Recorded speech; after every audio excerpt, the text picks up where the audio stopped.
Look at a map, any map, the one on your phone, the one in your classroom, the one hanging on the wall of every office you've ever walked into. You trust it completely. But every single map you have ever seen in your entire life has been lying to you. And once you understand how, you will never look at the world the same way again. Here's the problem.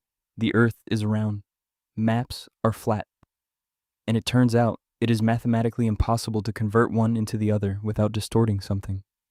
This was formally proven by the German mathematician Carl Friedrich Gauss in 1827, in a work so significant, it earned him recognition from the Royal Society of Sciences in Göttingen. Gauss demonstrated that a curved surface and a flat surface are fundamentally incompatible. You cannot flatten a sphere without tearing it, stretching it, or compressing it somewhere. Something always gives. Every map ever made has been a compromise. And the compromises that were made, the choices about what to stretch and what to shrink, what to center and what to push to the edges, were not random. They were decisions, made by specific people at specific moments in history for specific reasons. And those decisions quietly shaped how every person alive today understands the size, the power, and the importance of the places on Earth. Let's start with the map you probably think is accurate, the one you grew up with, the one hanging in your school, embedded in your mental image of the world.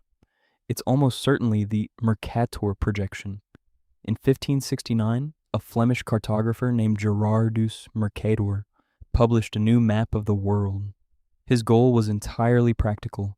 He wanted to help sailors navigate. The genius of his design was that it preserved angles. A ship could draw a straight line between 2 points on a Mercator map, follow a compass bearing, and arrive at its destination without getting lost at sea. For navigation, it was revolutionary. For understanding the actual size and shape of the world's countries and continents, it was a quiet catastrophe. Here is what the Mercator projection actually does to the planet. To wrap a globe into a flat rectangle, it stretches the map vertically and horizontally as you move away from the equator. The further north or south you go, the more severe the stretching becomes.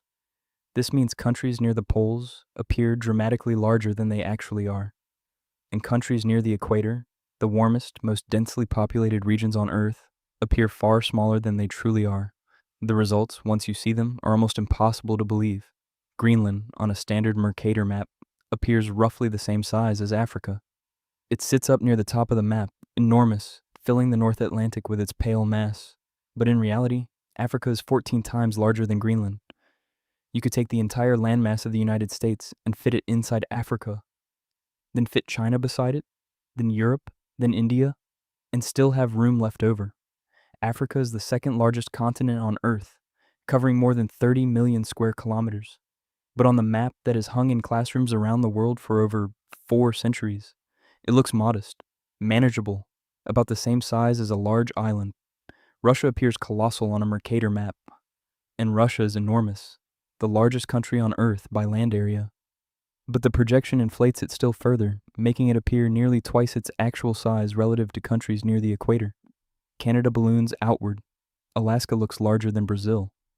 Brazil is almost 5 times bigger than Alaska. The map isn't just wrong about sizes, it's wrong in a very specific direction. It consistently makes the global north appear dominant and the global south appear smaller and less significant. This distortion wasn't necessarily a conspiracy. Mercator was solving a navigation problem, and he solved it brilliantly. But the map that resulted became something no one intended it to be. It got copied, it got printed, it ended up in schools, in government offices, in boardrooms and courtrooms and newsrooms around the world, not as a sailor's navigation tool, but as a representation of reality, of what the world actually looks like, and it told everyone who looked at it the same quiet story, for hundreds of years, about which places were large and which were small. In 1974, a German filmmaker and journalist named Arno Peters stood up at a press conference in Bonn and announced what he called a corrected world map. The Peters projection, later refined and renamed the Gall-Peters projection, to acknowledge Scottish cartographer James Gall, who had developed an identical version in 1855, tried to fix the size problem entirely. It was an equal area projection. Every country and continent appeared at its correct size relative to every other. Africa was immense. Europe was modest. Greenland shrank to its true dimensions, a relatively small island north of Canada. The response from the professional cartography community was extraordinary. Many cartographers were furious. They pointed out, correctly, that the Gall-Peters projection had its own distortions. It preserved area, but severely warped shapes. Countries near the equator looked stretched vertically, elongated in ways that didn't match their true forms. The debate that followed was genuinely technical on one level, but underneath the technical arguments, something else was happening. Peters had pointed a finger at something uncomfortable, that the world's most widely used map had, for 4 centuries, been making the poorest and most populous regions of the world look smaller than they were. And that admission made a lot of people angry in ways that had very little to do with cartography. In 1988, the American cartographer Arthur Robinson published a new projection commissioned by the National Geographic Society. The Robinson projection, which National Geographic used on its official maps from 1988 to 1998, was designed as a deliberate compromise. It didn't perfectly preserve area, it didn't perfectly preserve shape, but it minimized distortion across both, creating a world map that looked more balanced, more visually intuitive than its predecessors. In 2017, the Boston public school system became one of the first districts in the United States to formally switch away from the Mercator map in its classrooms, adopting the Gall-Peters projection instead. The announcement made international news. People argued about it as if something profound were at stake. And in a quiet way, something was. But size isn't the only thing maps lie about. There's something even more fundamental that almost nobody ever questions. Why is north at the top? There's no up in space. There's no north at the top of the universe. The Earth is a sphere floating in nothing, spinning in all directions with no fixed orientation relative to anything else. The decision to put north at the top of a map is not a fact about the world. It is a convention, a habit, a choice made by people in the northern hemisphere, in Europe, who placed themselves at the top because that is where they were, and because placing yourself at the top of a picture tends to suggest importance. For most of recorded history, maps didn't work this way. Many ancient Egyptian maps oriented toward the south, in the direction of the Nile's source, the direction from which life came. Maps from the Islamic Golden Age frequently placed south at the top. The 12th century Arab geographer Muhammad al-Idrisi, working in the court of King Roger II of Sicily, produced what historians consider the most accurate and detailed map of the world, created before the modern era. And he drew it with south at the top. Al-Idrisi's map, which took 15 years to complete and was based on surveys, traveler accounts, and ancient geographic sources, depicted the Mediterranean, Arabia, and East Africa with remarkable precision, upside down, by the conventions we've all inherited. A geographer named J. Brian Harley spent much of his career studying exactly this kind of hidden meaning in maps. Harley, who held a professorship at the University of Wisconsin-Milwaukee, argued that maps are never neutral. Every map, no matter how scientific it appears, encodes the values, assumptions, and power structures of the people who made it. The choice of what to put in the center is a political act.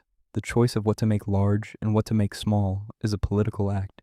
Even the decision to draw borders where borders are drawn, and borders on maps are not always where people on the ground believe them to be, is a political act. A map is not a window onto the world. It is a document. And every document has an author with a point of view. Once you understand that, you start noticing things you never noticed before. The country that sits at the center of a map tells you something about who made it. On most Western world maps, the Americas appear on the left, Europe and Africa are in the middle, Asia is pushed right, and Australia is squeezed into the lower corner. On Chinese world maps, China is centered, surrounded by a world that radiates outward. On Australian maps, sometimes Australia appears at the top and the familiar shapes of Europe and North America are pushed down below. Same planet, completely different stories about what matters and where you stand. There's a version of the world map called the orthograph projection, developed by Japanese architect Hajime Narukawa in 1999, that tries to address all of these distortions simultaneously. It won the Good Design Award in Japan in 2016. It preserves size and shape more accurately than almost any flat map before it, by dividing the globe into triangles before unfolding it into a rectangle. But it looks deeply strange to most people. The familiar continents are at unusual angles. The world doesn't look like the world you know, and most people, when they see it for the first time, feel genuinely uncomfortable. Not because it's wrong, because it doesn't match what they were taught to see. Gauss proved it mathematically nearly 2 centuries ago. You cannot represent a round world on a flat surface without lying about something. The only real question is what you choose to lie about, and who benefits from that choice. A map that makes your continent look large and central and important is not more accurate than any other. It's just a different set of distortions, arranged to flatter a different set of assumptions. So look at a map. Any map. The one on your phone, the one in your classroom, the one you've been looking at your entire life and never once questioned. And ask yourself, for the very first time, whose world is this exactly? Because it turns out the map you grew up trusting wasn't showing you the world at all. It was showing you a decision. And the world it was hiding, the real one, round and enormous and weighted completely differently, is far larger, far stranger, and far more surprising than you ever realized.